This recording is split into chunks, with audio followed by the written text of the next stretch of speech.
Welcome back. For those of you who don't know, I'm Scarlett. Um, Today we'll be starting with Chapter 4, Madness and Chaos. So, continuing from where we left off the last time, let's dive right in. A few days have gone by and he hasn't heard from Megan. He figures it's probably due to the number of crazy hours they are working, so he doesn't want to force the issue. One night during an overtime shift, he was talking to Clay, a coworker and friend, while they are working in the back. Clay wants to make sure that Kevin is okay, as he has sensed that there is something bothering him lately, and he hasn't been his normal self around his coworkers. Kevin explains that there is something on his mind, but he doesn't know how to communicate it with anyone because it's hard to express, and he doesn't want to bother anyone with his problems. Clay reminds Kevin that they are brothers and that there is nothing that he wouldn't help with as long as he is able. He would like to be there to provide any assistance he can to allow things to return to normal, because it's boring to be back at work when Kevin is wrapped up inside his own head and not communicating with anyone. So, bro, are you going to tell me what the problem is? Clay asks. I'm just torn. I don't know what to do because I love her, but I don't think it's healthy for me, emotionally or mentally, to continue to invest my life in her. Myself in her, Kevin answers. Let me ask you this. Do you see yourself marrying her? Clay asks. Yes, I want everything with her. I want to be able to say that she is my goddess and that there's nothing that will ever hurt her because I'll never allow anything to do so, Kevin answers passionately. Okay, so what are you thinking? That you shouldn't be involved with her? Clay asks. Oh man, well, there's the fact that she isn't much of a communicator. She doesn't appear to be too bright, is emotionally shut down just like me, and she's an insane amount of debt. But it's never about the money to me because she already said that she would be willing to sign a prenup since it's not about the money to her either, Kevin answers. You need to realize that even if you guys sign a prenup, once you're married, you're still obligated to pay her debt, as you agreed to do everything for her, everything for each other in sickness and in health until death do you part. It's something to consider and just want to make sure you're aware and don't commit the same mistake I made, Clay says. Really? I wasn't aware that I would be responsible for her debt with the prenup. That changes a lot of things, but like I said, it's not about the money because I do love her. And if that's a price I have to pay, then I will gladly do it. I just have so many things on my mind pertaining to our future, and I'll always fight harder for the things that matter, Kevin replies. Bro, I want you to make sure that you know what you need in your life. I'll back up whatever you decide to do. If you want to have her in your life, I'm there. If you want to move on forward and say goodbye to her, I'll be there for that too. Remember, we are more than friends. We're brothers. So for me to see you mad or hurt, it bothers me, Clay says sincerely. Thanks, bro. I truly appreciate it. And I know there's nothing harder for me to decide on than whether to walk away from something I truly want or not. But that's something I might have to do in order to focus on everything else that I want to accomplish, Kevin replies. It sounds to me that you know what you want to do, but are trying to convince yourself otherwise. Stick with it and take advantage of the new year to cut ties and start fresh. You'll be happy, bro, Clay says. And Kevin nods in agreement. Later that night, after he gets out of work, he calls Bella to explain to her that there is nothing that can change the things that have happened between them, and that the past is exactly that, just the past. And with the new year coming just a few weeks away, he plans on cutting out the people in his life that will hold him back and prevent him from growing, no matter whom the person is and how much it will hurt to do so. Bella agrees with him and lets him know that that's a good idea and that they will achieve great things together. Kevin doesn't answer as he normally would when it comes to that line about achieving greatness together. With everything that has been going through his mind lately, he doesn't know what to say. Knowing that there is something different about him, she continues to try to talk to him, but the more she tries, the more distant he becomes, which leaves her confused and unsure about what is bringing this change in attitude, since he is never like this, at least not with her. What's going on tonight, silly? Bella asks. Nothing, just thinking a lot, Kevin answers. About what? Miss me too much? Bella asks with a laugh. Just us and where it is that we're heading, Kevin answers, completely ignoring the comment about missing her. Okay, baby, do you want me to come over and try to cheer you up, or do you want to come to me? Bella asks. No, I don't think that we have to get. No, I don't think that what we have together is right for either of us right now. We're in a really rough patch, and what I want and what you want are two different things. There's definitely something wrong here that we might never overcome, Kevin answers. Are you breaking up with me? Bella asks with a quiver in her voice. I don't know what I want.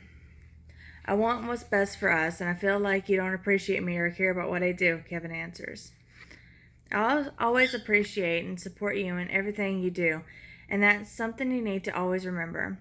I know that I'm effed up and don't show my feelings enough, and I don't say many things that are on my mind, but that's because I'm damaged as well. You know this. But I want you to show me the way, guide me, fix me, make me believe. Show me there's a level of love out there that can't be shown to me by anyone else, Bella says. I appreciate those words, I truly do. But I know what happened, and that's something I can't forget about. I don't think that there's ever going to be any getting over it, Kevin replies. What happened that you can't forgive? Bella asks. Are we really going to play this game? You know what happened after the strip club, so why should I act like everything is okay and that there is nothing wrong? Kevin asks heatedly. Continuing before she can answer, Kevin snaps out. You effed up and made me feel like crap. And the effed up part is that I still want you in my life, and that's what scares me the most, aside from my biggest fear of losing you. But if it comes down to losing you in order for me to be happy, then I will deal with whatever happens next. I don't know what you're talking about. What's the matter? Bella replies. You're such a good liar, aren't you? Kevin asks. I'll always keep it real with you. Just ask me what you want to know, silly. Bella answers. Whatever, Bella. I don't have the time to fight with you right now, or ever. Goodbye, Kevin says and hangs up the phone. After getting off the phone with Bella, Kevin contemplates what to do about his current situation.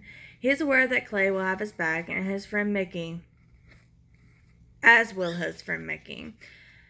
But he doesn't want to keep telling the world what his problems are, so when Mickey has questioned him in the past, all he has ever said was that everything's fine. Outside of Clay, the one person who he trusts the most would have to be Scott. He doesn't say much, but he is completely aware of their surroundings at all times and is there watching over Kevin, despite acting like he doesn't care. Kevin has tested him to see where his loyalty lies, and Scott has landed squarely in Kevin's corner. One issue that prevents them all from getting together in the awkwardness between Clay and Scott. Kevin isn't sure what their deal is, but he would love to do more things with them as a group instead of hanging out with his brothers one or two at a time. Unsure of what he would like going forward, there is one thing that he knows for certain, that if he truly intends to be happy and outgrow his fears of being alone, he must do something drastic, which could easily end up being to distance himself from Bella. Fully aware that this is not going to be easy or painless, Kevin is embracing the challenge of looking forward to getting up the next day and starting a journey that should end with a new sense of enlightenment. He is eager but nervous to see how it all plays out. Knowing that the things have played out in his favor 50% of the time in every aspect of his life, there is nothing that will prevent him from trying to accomplish this new feat on his own. Keeping Bella at a distance is the most crucial piece of the puzzle in order to help him evolve.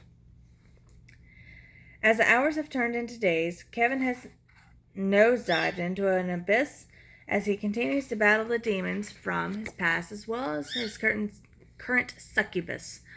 But there is something that keeps him in the fight, something that has him not losing hope or the will to continue on. Recalling events from his childhood, he remembers getting hit for no reason, being physically assaulted, mentally abused, and most of all, the times that his so-called family would try to belittle him in front of the other family members and strangers. It was during a certain moment in his teenage years that he learned that it wasn't okay to let people who were supposed to have his back by standing up to the one whom they all feared and outsiders respected and loved.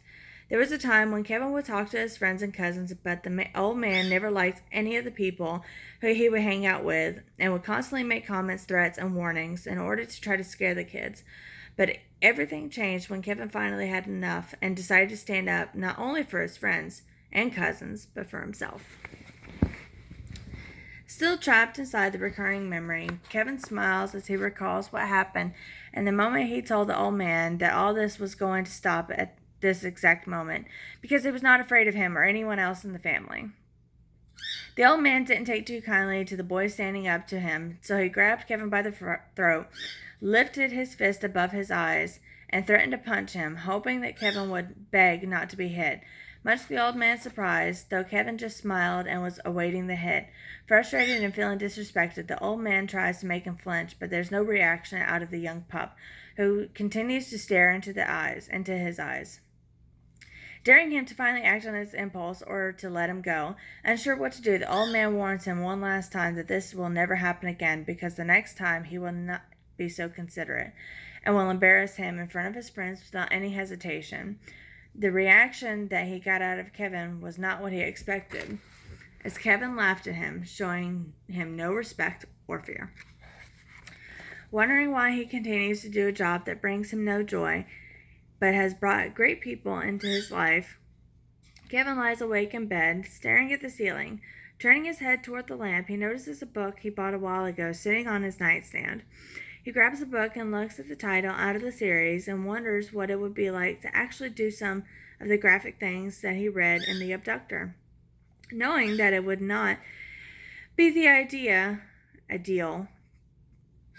that it would not be ideal to express his desire to anyone, he can't help but think of how it would change his life if he were to conduct himself like Damien Hall. Instead of being himself, Damien is the type of man who every guy wants to be.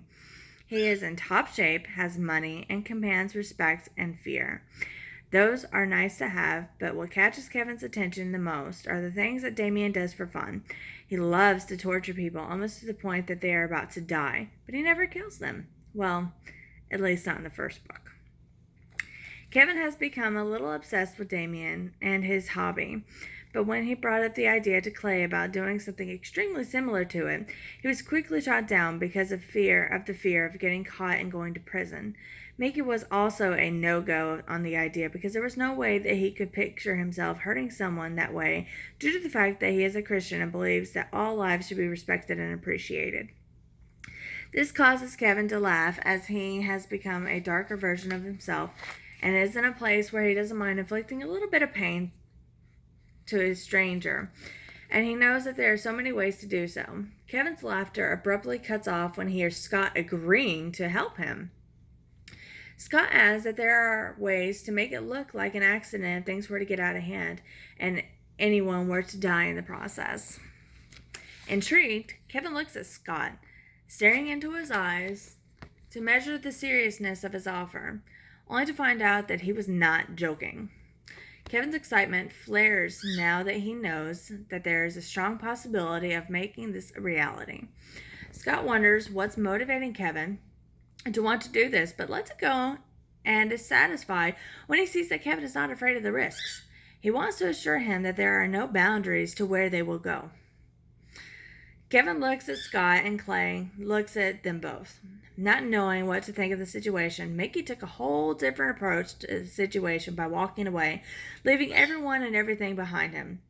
Not surprised by how Mickey reacted, Scott looks over at Kevin and reminds him that there's nothing to worry about because they will take care of anything that comes their way because nothing or no one can stop them once their minds are put towards something. Kevin is embracing his idea more with each passing minute, especially the fact that Scott will be joining him in this experience. Many people look at Scott as someone who can't be taken seriously or as someone to be feared. But Kevin feels a closeness to him, a kinship, and appreciates his friendship. He can't imagine anyone else he would rather have by his side on his upcoming journey. Meanwhile, Clay tries to reason with Kevin, but his mind is made up and is already busy picturing how he should proceed. Kevin reminds Clay that he is no longer worried about what happens to him in this life, and that he has reached a state of mind in which the only thing that matters is his happiness. He would like to experience it with his brothers, but if that is something that they aren't interested in, it's completely understandable. Clay warns Kevin of the risks of heading down such a dark and lonely path, but Kevin pays no mind to it because he isn't alone. Scott will be there to ensure everything goes as planned, but the biggest reason he isn't concerned is because the dark is somewhere he is comfortable being, and there is no better place for him. Aware that there is probably nothing that can be said that will cause Kevin to change his mind, Clay tells him that no matter what he decides to do, he will always remain by his brother's side. And even though the decision is not something he would normally do, it is something hard for Clay to adjust to. He will try his best to support his brothers, despite it going against his beliefs. Come on, Kevin. Let's go plan the first attack. We have a prophecy to fulfill. It will take us all to a whole new level, Scott says. No, Kevin, stay, Clay adds. Clay, you need to respect my choice and see what happens next, Kevin replies as he turns towards Scott. Kevin, Clay yells. Back off, Clay. You don't understand what it feels like. You don't know how I'm hurting, and it's something that you can never relate to, Kevin says. Then help me understand, Clay pleads. Do you know what it's like to be lost at night, staring at the ceiling as you wonder when the pain is going to go away? Do you know the feeling that maybe you should have fought harder, and knowing that even if you did, it wouldn't change an effing thing? Do you? Do you? Kevin asks forcefully. Kev, I know you've been through a lot, and I'm here for you, but I can't say that I relate to any of that. But I do know that I will always try my best to help you in any way possible, Clay answers. So then, brother, join us and help me ease my pain, Kevin says as Scott silently rejoins them. Clay tries again to talk sense into Kevin and explain his reasons for not joining him, placing his hands on Kevin's shoulders and saying, I can't, bro. It's not that I don't want to support you. I do. But I have a family, and I can't risk anything happening to me and leaving them alone. I don't want to see you get in trouble or hurt. I understand what you feel like. Okay. I understand that you feel like there is no other option for you because you truly love Bella, but you need to accept that you are better than her. She said this much to you herself. So please think about that before you get into too deep, and there's no way out. You mean too much, brother, and I would hate to see you dive into the abyss and lose yourself. Kev, whatever you decide to do, I'm here for you. But know that I wouldn't mind raising a little hell and letting people feel my wrath. Our wrath, Scott says. Let me put it this way. When I was down and out, Bella was the one who was there for me. When I wanted my life to be over, she was the one who made me want to carry on. It was she who motivated and inspired me to keep going.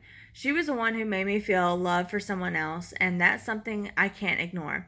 She'll forever be special in my heart, and there are things that happen that will never be forgotten. And that's why I must embrace the pain, fear, chaos, and most of all, the madness. There must be more to this life than just feeling this pain. So yes, Scott, I'm with you on this. And Clay, you're always welcome to come along and have some fun. But if you truly value our friendship, you'll step out of the way and allow me to be myself, Kevin says.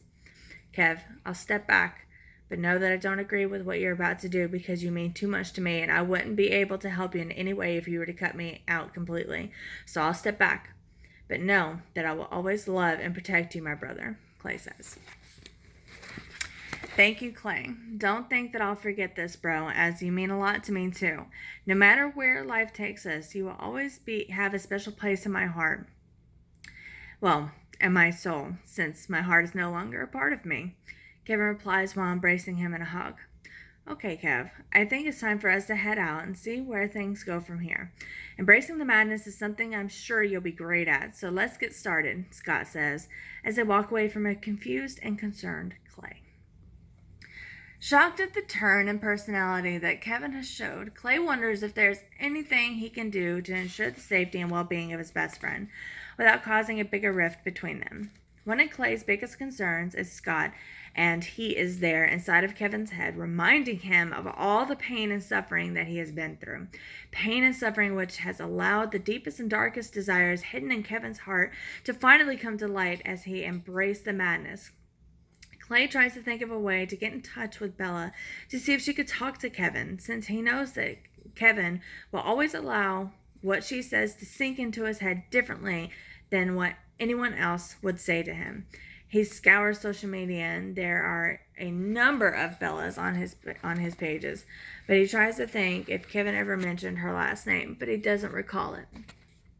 Not knowing how to contact her, Clay decides that it might be best to follow them to make sure they don't do anything too crazy. But with Scott on board with the plan, it's a little tricky to sneak up on them due to all of his training and hunting abilities. Keeping a safe distance, Clay sees that they are stopping at a corner and that Kevin is talking to a homeless man from inside the car. The back door behind the driver opens and the man starts to walk toward it. In full panic mode, Clay tries to keep his emotions under control as the man jumps inside the car with them, and Kevin speeds off down the street before he can close in on them. Kevin continues to drive and talk to Scott. They don't even acknowledge the homeless man sitting in the back. Looking in the rearview mirror, he spots a car that looks very familiar to him, and he indicates to Scott to take a look. Having an idea of who the driver is, Kevin speeds up to see if the car will continue to follow them, thus confirming or disproving their suspicion. Kevin continues to speed along down the deserted road, and the car is still following them, but at a distance. Not knowing that they have already figured out who it is, Kevin continues to get the game of cat and mouse for a few minutes until Scott signals for him to pull over to the side. Stop right there, Scott points to a dark area on the side of the road. You have a plan? Kevin asks. I have more than a plan. I'm going to put an end to all this right now, Scott answers as he opens the car door. Are you going to tell me what you have in mind? Kevin asks. This is one of those times when the less you know, the better, Kev. You know him better than I do, and I don't trust many people, but I do trust and care about you. So believe me, the less you know, the better. At least in this one, Scott answers, pulling out a gun from his right boot. Holy F! Who are you guys? The homeless man asks. Shut the F up, guy. You have no clue what you just got yourself into, and to be honest, you don't even know what the F is going on right now. Kevin answers. Just let me go. Nothing is worth all of this, man. I said I would work for food, but I will not kill anyone, the man says. Oh, don't worry. This isn't something that you're going to do. We brought you out here for another reason entirely, but first, we need to take care of something else. I wish this didn't have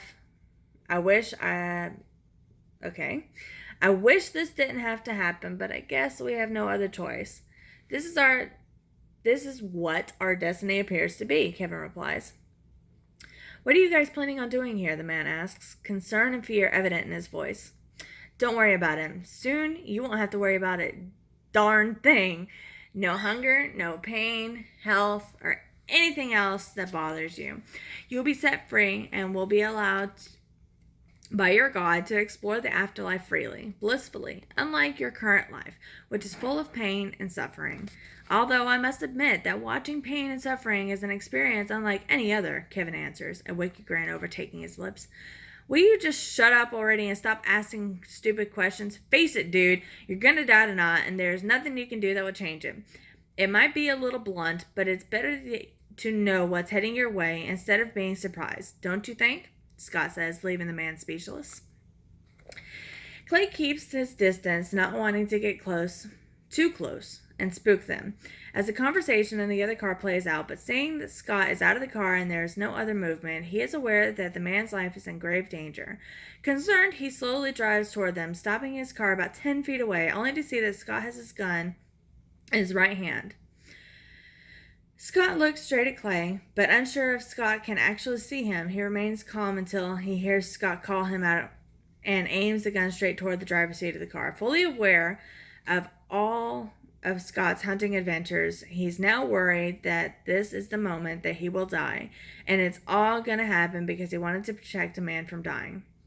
Get out of the car, Clay. Come on. Don't make this harder than it has to be, Scott calls out. Scott really needs to think about this.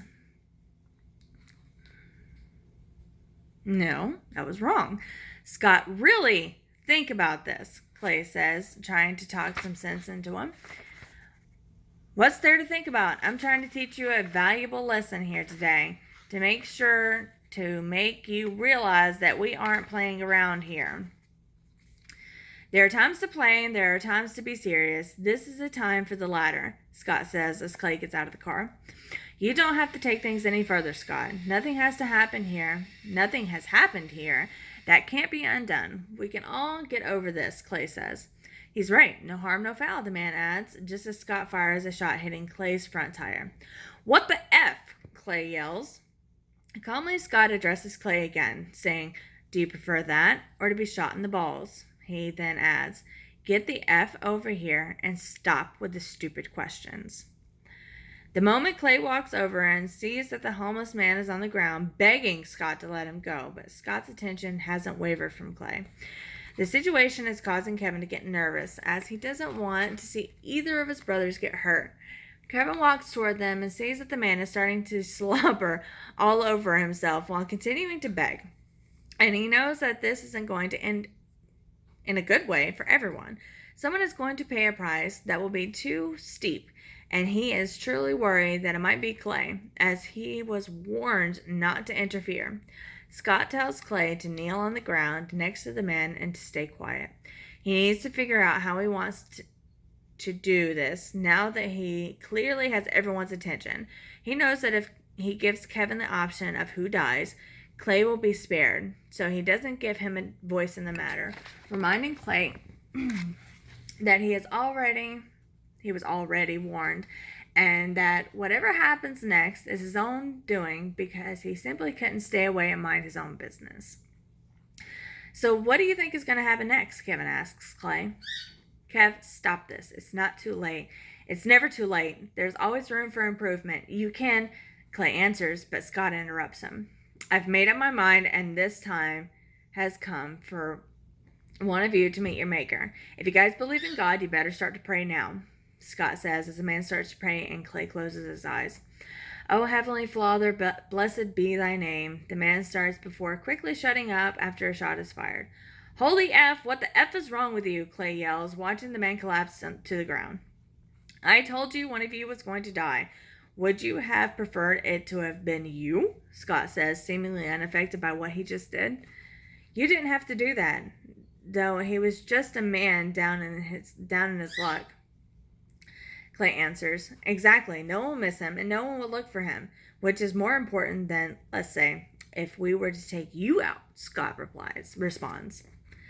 He's a human being, and there was no need to take it to that extreme. I know you guys are feeling rage and want the world to pay, but there's no need to take it out on innocent people, Clay responds. Would you have preferred me to go into her place all sloppy and possibly mess up and get caught and end up in jail for lack of practice? Kevin asks. Of course not. I don't want you interacting with her in any form because she's not good for you. And I know you'll end up doing something stupid you might regret, all because you love her too much.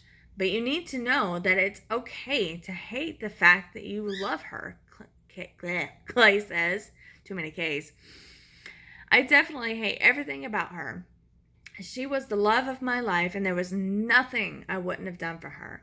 But because things went sour over an effing fight, which she caused because she couldn't keep her inner slut in check once she was drinking, that's the problem. And the reason why things will never be able to be the same between us ever again, Kevin answers hotly. So why not just stay away from her, Clay asks. I will stay away from her once she gets to experience my madness in this chaos. Kevin inclines his head towards Scott. Kev, please think about what you're planning. This is the woman you love, and you're hurt right now. Eventually, things might take a different turn if you give it time, because I know how much you care about her and what she means to you, Clay implores. Bro, it's not that easy. Yes, I do love her, and there are things that I can't forget or forgive. I don't have proof, but I'm pretty sure that something serious happened, and it's not from something that I've seen or heard. It's a feeling in my gut. Things aren't going to change between us. Right now, I just want what I want. And if that means keeping my distance from her, or if it's seeking vengeance, then so be it, Kevin replies. You can't go from loving someone as much as you claim to love her to hating them to this extent and not be able to explain why. That's not love, bro. It's just not, Clay says. Clay, things are different. You can love someone and hate them at the same time. I'll always love her. She will always be the love of my life, but at the same time, I hate everything that she stands for and all the things she's done to bring me pain. But I also appreciate the suffering because it has made me who I am right now. Kevin replies as Scott stands behind Clay. Scott kicks Clay in the middle of his back, causing him to land face first in a puddle of the homeless man's blood. Ew. Clay, now enraged, quickly rises to his feet and gets face to face with Scott. Intrigued, Kevin stands back to see what will happen next, but he's torn because he doesn't want to see either of them get hurt. No matter how upset Clay is, he has not yet tried to strike Scott, and the only thing that Scott has done is laugh in Clay's face. Livid, Clay wants to strike Scott in the face, or anywhere on his body really, but he knows that Kevin is standing back there, not wanting anything to happen to either of his friends. Then again, he recalls that he was warned about following or trying to stop them, so that leaves him a little unsteady when it comes to their relationship and how things could play out. What are you going to do, Clay? Kevin asks as Scott continues to laugh. I'm going to bust his ass, especially if he doesn't stop laughing, Clay answers angrily, which causes Scott to laugh even harder.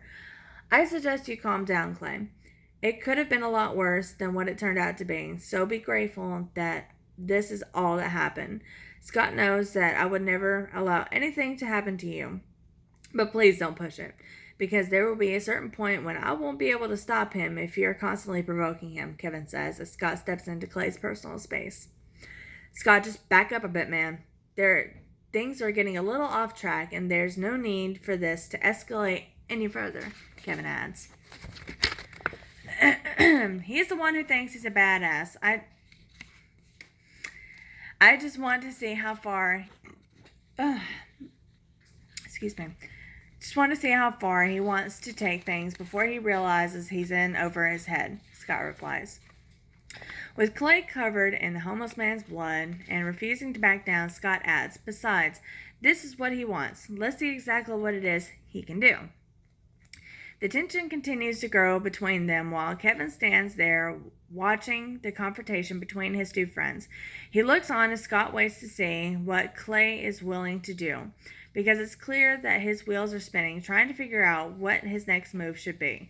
Bored with the stare down, Scott turns around to get back into the car when Clay grabs him by his right shoulder and spins him around so that they're once again face to face, making it clear that he is not afraid of either one of them. Entertained and expecting a major beatdown to occur any minute, Kevin sits on top of the fallen man in order to be closer to the action, but he can also quickly intervene before one of them can get seriously hurt or die in the process.